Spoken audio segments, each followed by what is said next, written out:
What's that? Thunder? There's not a cloud in the... Not thunder. Look. In the sky. A light? A ball of fire. It's gonna hit! The Color Out of Space by H.P. Lovecraft. Out by Nahum Gardner's place. Audio adaptation by Ron N. Butler. West of Arkham, the hills rise wild. There are dark little glens where the trees hang precariously and where thin brooklets trickle, never having been touched by sunlight. There was once a road over the hills and through the valley, but people ceased to use it. The old folk have died or gone away, and the farms and villages are slowly decaying back into dark woods and narrow clearings. When I went into the hills to survey for the new reservoir, they told me in Arkham that the land was evil. Might as well cover it up with water. No one can make a farm up there. Except Amy Pierce, if you call it a farm. Arkham is an old town full of witch legends, so I thought the evil must be something grandmothers had frightened children with through the centuries. A family died up there of a poisoned well. But when I pressed the townspeople, I found the mystery was not an old story, but something that had happened within their lifetimes. It happened back in the 80s. The old police chief saw it. He could tell you, but he died insane. It's cursed, and you can see where the curse struck. The land is dead all around. The blasted heath, they called it. 5 acres of gray desolation like a sore eaten in the land. No vegetation, only a fine gray dust or ash which no wind could move. The trees near it were sickly and stunted, and dead trunks stood rotting at the rim. Amy Pierce saw it. Amy Pierce is as crazy as Chief Cromwell. Where could I find this Amy Pierce? He still lives up there, out the The old old road, the one no one uses anymore.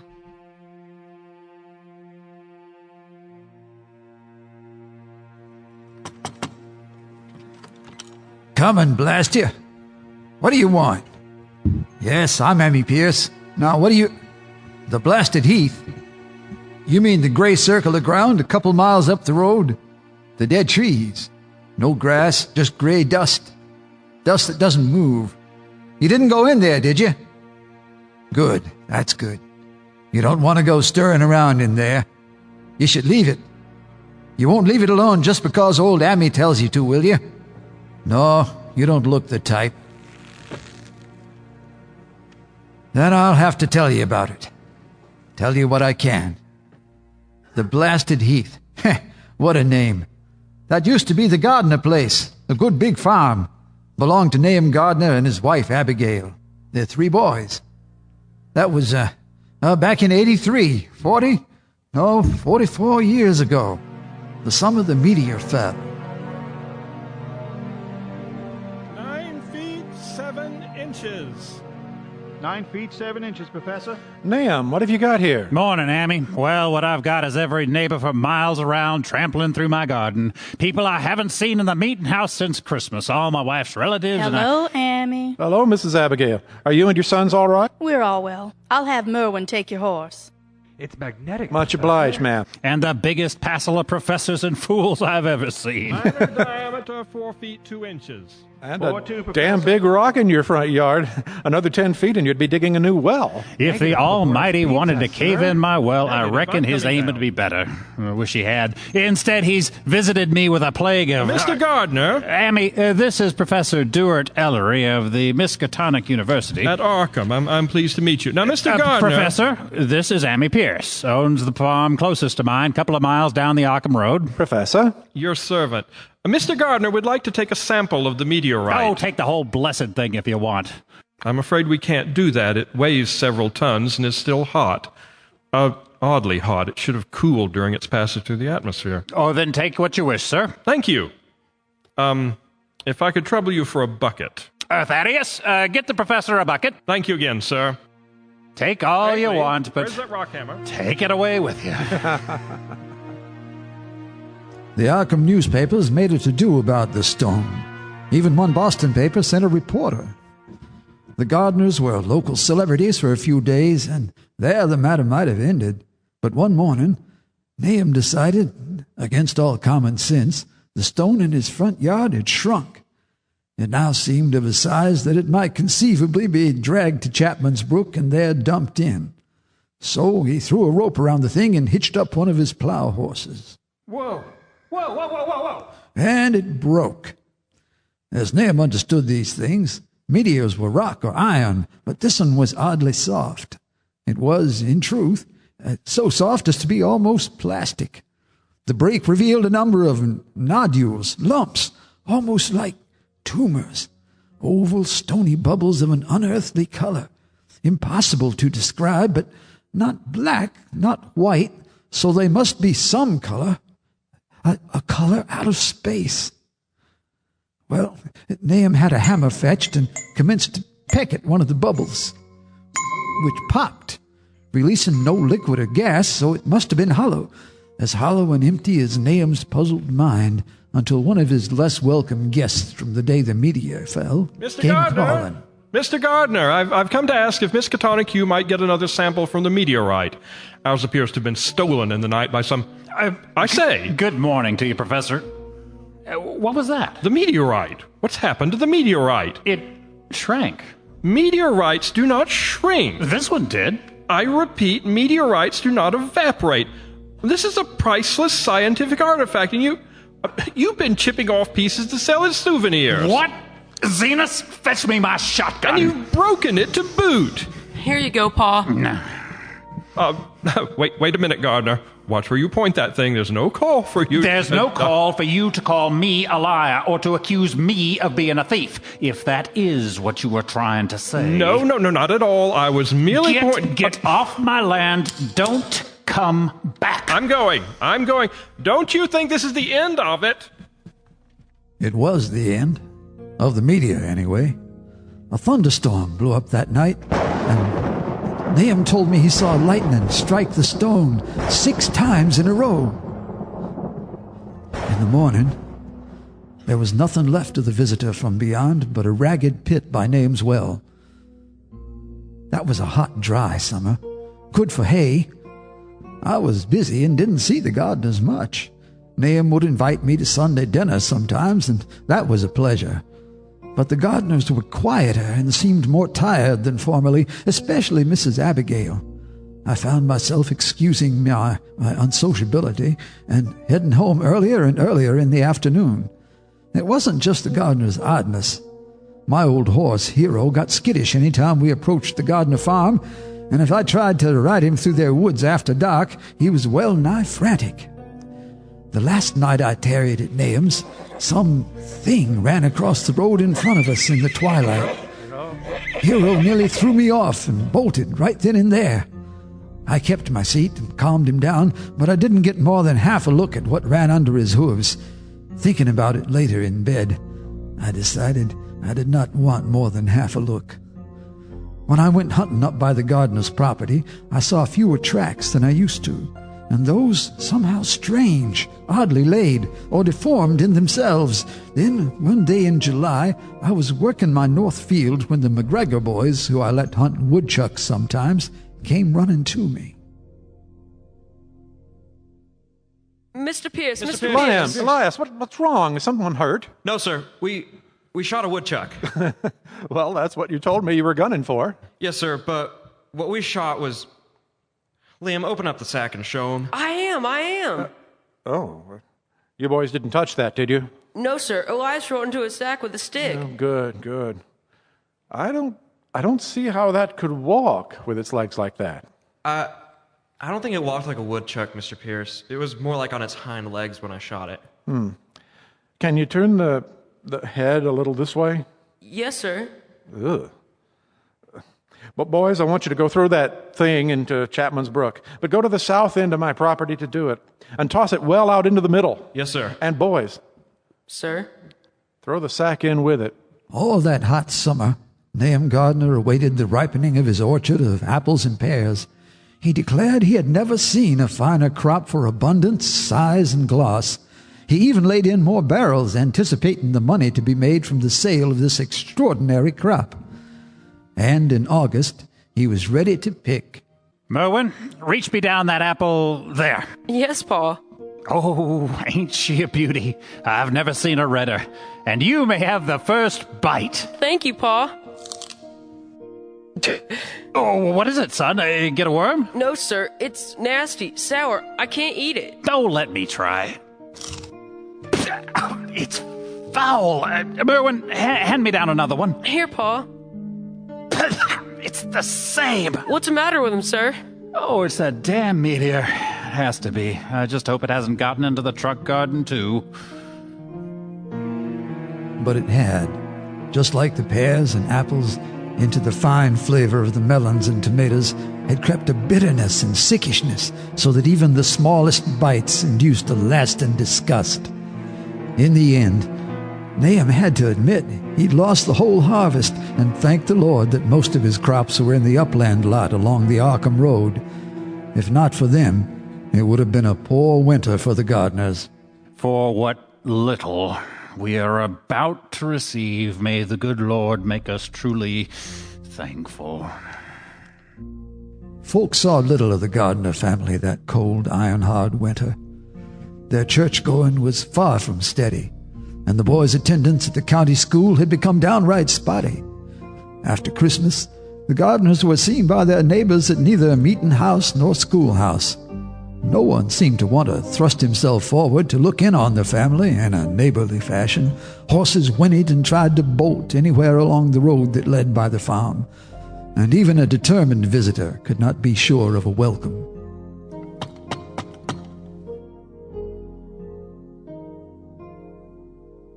Parson, it's so good to see you. Won't you come? Good day to you, sir. We've no need of you here.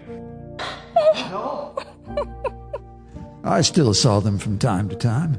I was, after all, their closest neighbor, but even I would have to tie up Hero to the gatepost and walk to the farmhouse. One Sunday afternoon, the last Sunday afternoon I visited, I excused myself while there was still some light in the sky. I had brought over a bushel of apples thinking to be neighborly, but Nahum may have taken it as an insult, seeing that what had happened to his orchards. Hardly a word had passed among us. The whole family had an apprehensive air, as if listening for something.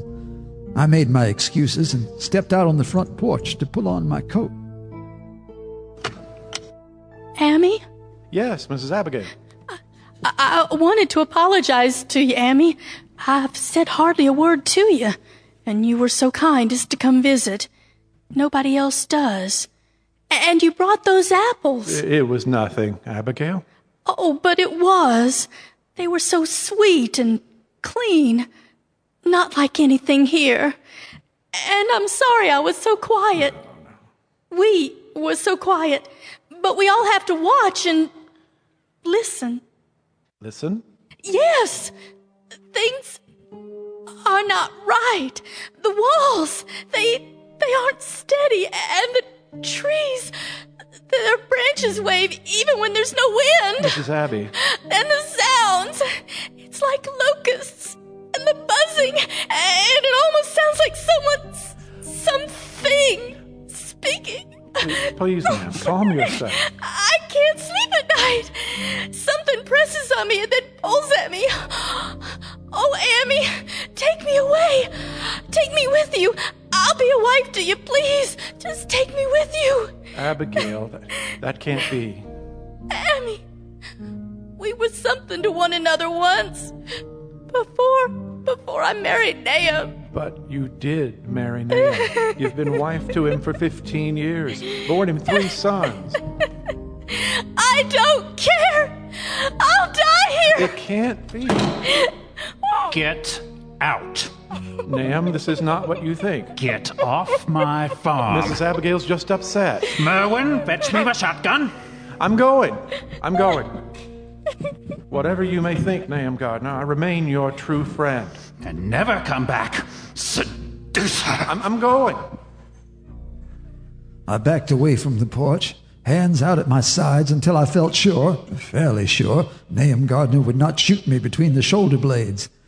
Then I walked as quickly as I could in the fading light up to the gate to get Hero and home. At the top of the little rise, I looked back and stopped in horror. Yes, the branches of the trees did move, and no, I did not feel any breeze. But there might have been some wind down in the little hollow. There was no natural explanation, though, for the faint, sick glow of phosphorescence that hung over everything around the farmhouse. a light of no color I could describe, except that it reminded me of the strange hue of Nahum Gardner's meteor, a color out of space. I mounted Hero and galloped home as fast as he would carry me, far faster than was safe for him or me. That was almost the last time I saw Nahum Gardner. It was the last I saw of his sons, and it was the last time I saw Abigail Gardner as living woman. I did not press myself on the Gardners the rest of that winter, though I thought about them often. On moonless nights, I imagined I could see a faint glow in the sky from the direction of the Gardner farm, but it was nothing my eye wanted to linger on. It was a day in late March when I received a caller I had not expected to see again. Professor Dewitt Ellery of the University at Miskatonic. Mr. Pierce, good morning. Could I speak with you a moment? It's, Professor Ellery, we met at the Gardner farm the day the meteorite fell. Oh, of course. What can I do for you, sir? Concerning the Gardner family. Mr. Gardner spoke warmly of you when he introduced you that day. I'm afraid we have had a falling out since then. In fact, when Nahum and I last parted, he had a shotgun pointed at my back. I see. I have to tell you, you're not the first person to part company with Mr. Gardner in that fashion. So I understand. Then you've not looked in on the Gardners recently? I have not seen them since Christmas time. Then you would not know their state. Myself, I have to say I found the farm much changed since the last time I saw it. Mr. Gardner's orchards and gardens have suffered a reverse since then. Yes, I saw apples and pears hanging unpicked on the trees. Some of the plants and weeds that have grown up in the garden, my colleagues in the botany department might take a look at them. Or that gray, crumbling blight that's taken hold of everything. But it's the Gardner family themselves I most wanted to ask about. Are they well? I cannot say they are. I saw only two, Mr. Gardner and his youngest son. Merwin? Who screamed the entire time I was there. Screamed? Yes. Well, the oldest boy was at work in the fields, and it goes without saying that we didn't see the middle son. Why does that go without saying? You have the advantage of me, sir. Why, because he's gone mad and is confined to a room in the attic. In the attic? As is his mother. Abigail! I mean, Mrs. Gardner. I do apologize. I thought you knew. Surely she can't have come to that condition only since Christmas. I assure you, sir, she must have. She was in her right mind, distraught, maybe, when last I saw her. That's surprising. Surprising. She and the boy appear to share a common madness. I must ask you to explain that, sir. Well, as I said, they're confined to separate rooms in the attic. They shouted back and forth to each other the entire time I was there. They were calling to each other? I suppose. It was all barbarous gibberish, very inconvenient. I had come to ask Mr. Gardner if we could probe the ground where the meteorite fell in search of fragments. I thought you had collected sufficient on the day it fell. And then I thought it had been stolen. After extensive investigation, however, we determined it had not been stolen, but had evaporated. As Nahum Gardner said. Not to put too fine a point on it, Mr. Pierce, as Mr. Gardner said. Alas, the same fate has overtaken whatever remained of the greater body of the meteorite, too. There's nothing more for me to find at the Gardner farm. I thought I heard you say the effects on the plant life were of interest. And I will mention them to my colleagues at the university, but I'm an astronomer, neither a botanist nor a chemist. I see. Earthly matters are of no interest to you. I am a man, sir. What's happened to the Gardner family does concern me, but I'm a stranger here. You're their friend, or you were. I was, and remain, Nahum Gardner's true friend. But his shotgun has been pointed at my back, too. Yet he received me more graciously than I had any right to expect of a man with his troubles. I take your point, Professor. Not fully, not yet. Mr. Pierce, more than once in our conversation, he wondered why his good friend Amy never called anymore. He should know why. If he does not, then that shows the disordering of his mind more than anything you've said. Then all the more reason you should call on him while you still can. Good day, sir. Yep, Helios! To my shame, I did not call on the Gardners that evening, nor the next day, nor the next. But on the Sabbath I saddled up Hero and rode to Nahum's farm. Even from the gate, it was a shocking sight. Grayish withered grass and leaves on the ground, vines fallen in brittle wreckage from walls and gables, and gray bare trees clawing up at the gray sky as the wind moved them, and even when the wind died. There were no chickens or livestock in sight, and if Nahum's dogs still lived, they must be cowering under the porch, too terrified to bark. There was no smoke from the great chimney, and for a moment I thought I had come too late. But from behind the kitchen I heard the sounds of a shovel striking the earth, and there I found Nahum Gardner, digging a grave. Nahum? Hammy? Oh, thank God. Hammy, help me lower the coffin. I'm too weak to do it by myself. Too weak. Nahum, who are we burying? Thaddeus. Oh. My son Thaddeus. He came to me in the attic. Listening to him, I thought Nahum meant that death had come on his son. It was only later that I realized it might be something quite different, something less clean and merciful than simple death. Nahum, why isn't your boy Zenas helping you? Zenas? Oh, Zenas lives in the well. In the well. He went after Merwin. Is Merwin in the well, too? Merwin went to get water in the night and didn't come back. Merwin went to the well and Zenas followed him, and I led Nahum inside and laid him on a couch, mumbling to himself. The words I could not make out. I let myself out into the yard and walked toward the well, the center point, it seemed to me, of all the evil that had fallen on the Gardner farm and on the Gardners. A few feet from the well, crushed in gray, unmoving dust, I found a melted mass of iron which had certainly been a lantern. A bent handle and twisted iron hoops beside it, both half-fused, could be the remnants of a pail.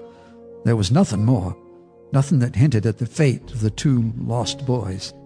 Zenas went after them. I don't know. Back inside, I watched over Nahum a few minutes. Then he asked, "Is the fire to your liking? Oh, the room's so much warmer. Zenas brought the wood, you know." In truth, the room needed a fire. It was deadly cold. But there was no fire in the fireplace, only cold black soot. Then I knew. The stoutest cord had broken at last, and my friend's mind was proof against more sorrow. I wish mine had been. Nahum, where is Abigail? Why, she's right here. But I think she's grown very feeble. So I would have to find her myself. I took Nahum's ring of keys and climbed the stairs to the locked rooms in the attic. Of the 4 doors in the cramped and lightless hallway, only one was locked. The third key proved the right one, and after some fumbling, I opened the low white door. It was dark inside, for the window was small and half obscured by new crude wooden bars. I could see nothing at all on the wide planked floor. There was a stench almost beyond enduring, and I was about to return to the hallway and fill my lungs with breathable air. Then something moved in the shadows in the corner. A momentary cloud darkened the window, and I felt myself brushed by some hateful current of vapor. Strange colors danced before my eyes, and had not a present horror numbed me, I would have thought of the globule in the meteor. I had no thought for vapors. I had no thought for anything. I heard someone screaming, and only later realized it was me. The thing in the corner, the blasphemous monstrosity before me, had the shape of a woman who shared the fate of every living thing on the farm. It moved slowly but perceptibly toward me, crumbling as it came, Abigail. and it spoke. There was a piece of wood in my hand, a scrap from the bars on the window, and I struck and struck and struck. To leave anything moving in that room would have been a sin so monstrous as to damn any man to hell. I remember nothing after that, until I was standing out in the dark, stinking hallway again at the top of the stairs. I knew I must take Nahum away from this place and see him fed and cared for.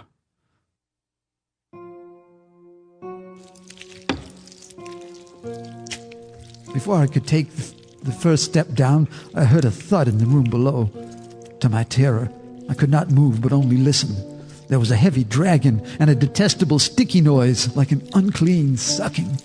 I did not dare step either forward or back, but stood trembling at the black curve of the boxed-in staircase until a faint but unmistakable glow in the woodwork, steps, exposed laths, beams began to burn in my eyes. The color out of space. Then there was a rushing noise. I heard Hero, tied by the gate, scream and bolt, and closer, a splash of water. Steeling myself, I went step by step down the stairs until I reached the darkened room below, and almost stumbled over what was left of Nahum Gardner. Abby! Abby! Nahum, what's happened? Nahum, what was it? The thing that had been Nahum Gardner was still alive, in a way, but the horror had been at it. In the last half hour, the graying and disintegration were already far gone. There was a horrible brittleness to it, and dry fragments were scaling off the thing's face and lips. The color, it burns. Cold and wet, but it burns. It lived in the well. I seen it. A kind of smoke. The well shone at night, sucking the life out of everything. In the stone, it must have come in the stone. Poisoned the whole place. That round thing in the stone, I smashed it.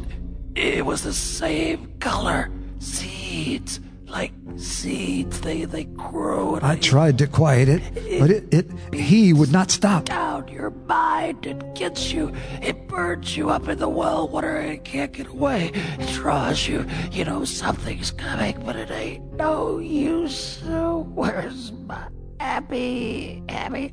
Oh, my head's no good. I don't know how long since I fed her.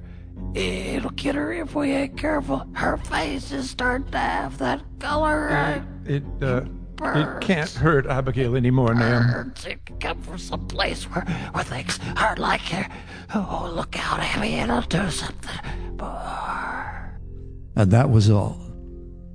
That which spoke could speak no more, because its face had caved in. I laid a red-checked tablecloth over what was left. Then I climbed the slope behind the farmhouse to Nahum's 10-acre pasture and by the north road to Arkham and the police. The Gardner family, dead, all dead. It's in the well. It's in the well. What's that you said? Something's happened to the Gardners? You mean the Meteor Man up by Chapman's Brook Road? They're all dead. It's in the well. In the well. He said someone poisoned their well. Well, we can't go out there tonight, and this man looks like he'd die if we tried it. Put him in a cell, and we'll go see in the morning. That'll be plenty soon enough. No. The thing in the well, it'll do something else. Nahum told me. It'll do something else. That's too late. Did they keep me in a cell? Of course they did. As they heard it, somebody had poisoned the Gardner's well. And who were likely a suspect than their nearest neighbor? Cautious, suspicious men, the Arkham Police Department, but not cautious enough. The next morning, we all rode out to the Gardner farm in a Democrat wagon. Me, Chief Cromwell, 3 constables, and the town coroner, and a big hydraulic pump. They let me stop by my farm to fetch Hero, who had found his own way back to his stall. But Hero would not be ridden past the Gardner's gate. He had to be led and tied securely, as did the Democrat wagon's pair. None of the lawmen had seen the Gardner farm before, unless he had come to see the meteor the day it fell. And it was now much changed. I think that sight drove from their minds the notion that I might have poisoned Nahum's well. It would have taken a ton of the deadliest poison to blight his farm that way. First, the coroner examined Nahum's body, lying under its checkered shroud in the living room. 2 of the constables brought down Abigail's body in an old drop cloth. I made sure I was behind the house, showing the Chief Thaddeus's grave when they came. By the well, they set up the pump and began drawing out the foul water. At the bottom, we found the bones of a large dog, a small deer, and Merwin and Zanus. I don't get it. Why didn't Gardner look in the well? There was something about the well, or in the well, that scared him. Scared him so bad, I guess he wouldn't even look for his sons in it. That's so? Lansy, use that rod to probe the bottom of the well. Tell me if you find anything. Nothing but muck, Chief. Can't touch bottom. Kind of bubbly, funny colors. Might be some sort of a gas. All right, let's pull him out of there. Are you done, Chief? Will we be leaving? Not quite yet, Mr. Pierce. We need to get that grave dug up so the coroner can take him back to town along with the others. There might be enough left in the coffin for an autopsy. Are you nervous about something, Mr. Pierce? No, Chief. It's just that, well, we're getting on into the afternoon, not a lot of light left. And I have cows that need milking. I'm afraid they will have to wait until morning, sir. I want you here with us. And it's beginning to look like we'll need to stay overnight. Overnight? That is what I said. Anything wrong with that? No, nothing at all. The light was failing by the time Thaddeus's coffin was dug up and set to one side of the living room. The town men set themselves up in the sitting room, fetched in lanterns, and made a poor supper of what they had brought in the wagon. After they ate, they began to talk until full night had fallen outside. In some wise, the meteor has done this. It must have poisoned the well. Well, how much poison could there have been in a stone and it didn't even hit the well? Could the shock have disturbed some vein of poisonous mineral underground, and that seeped into the well? What poison can make two boys jump into a well and drown? And a dog, and a deer. No, there's something else working here. Gentlemen, if I could interrupt and draw your attention to the window and the well.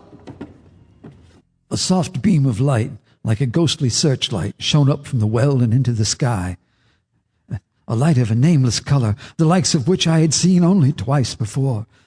The color out of space. What is it, Pierce? What do you know about this?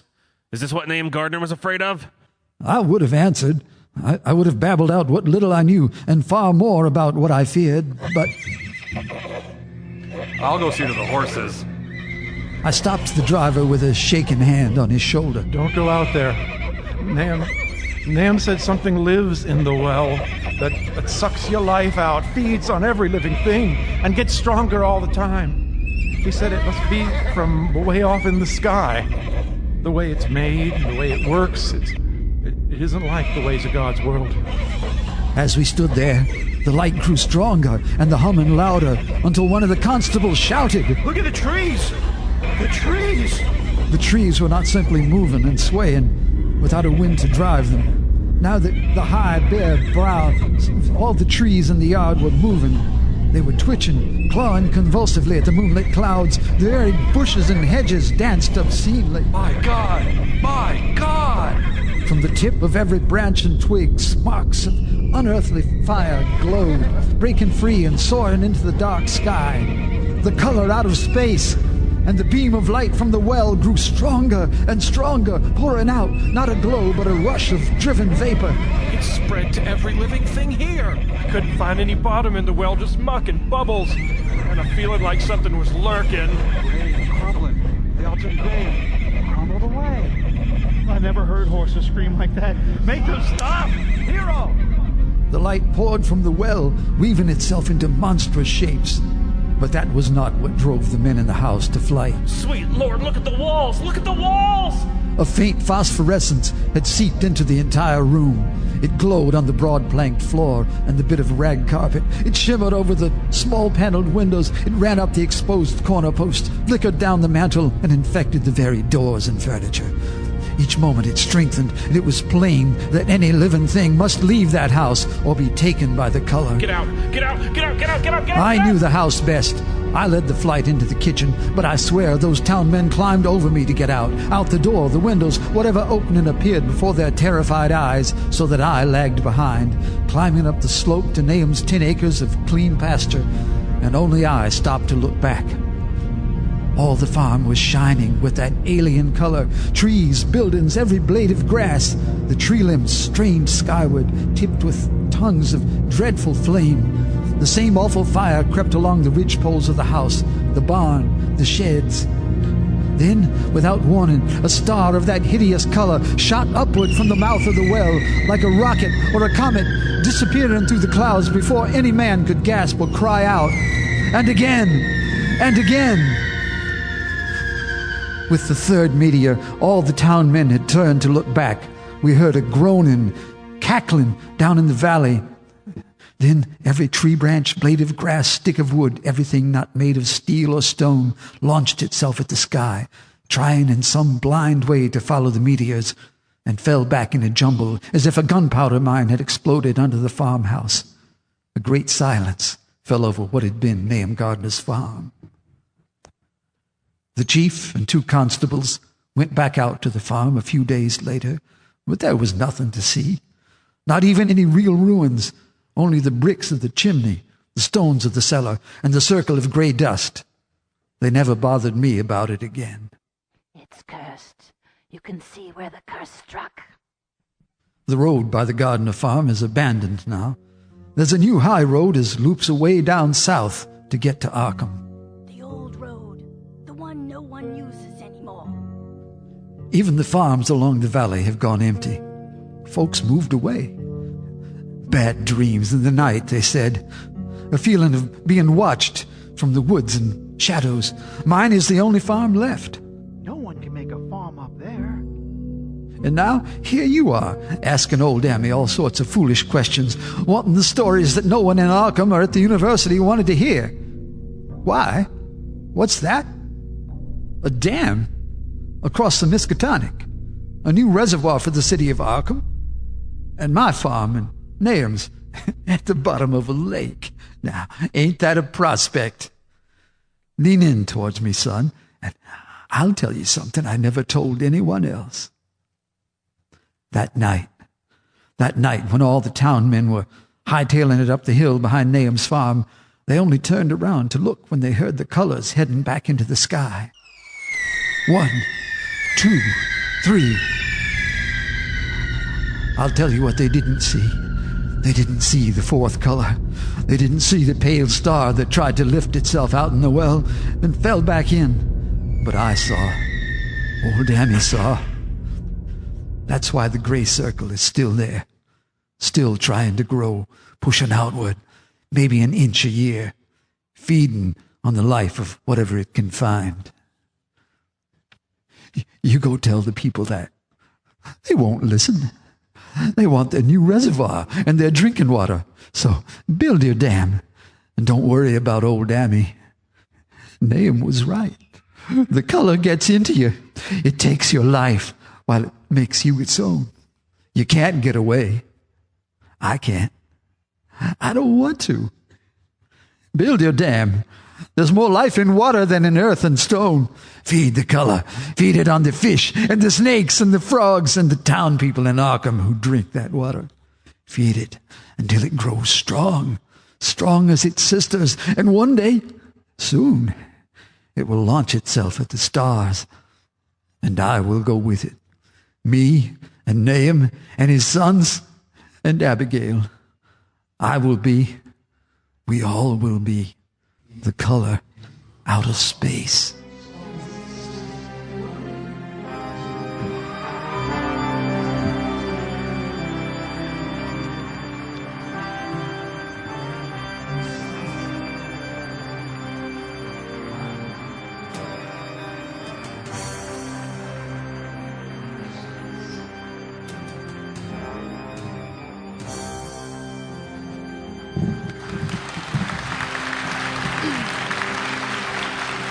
The Color Out of Space was written by H.P. Lovecraft and adapted for audio by Ron N. Butler. Featured in the cast were the voices of Alton Leonard as old Ammy Pierce, Daniel Taylor as young Ammy Pierce, Hal Wiedemann as Nahum Gardner, and Claire Whitworth Kiernan as Abigail Gardner. Also heard were the voices of Ron N. Butler, Colin Butler, Neil Butler, David Benedict, Trudy Leonard, Phil Carter, Al Shagutsky, and Daniel Whitworth Kiernan.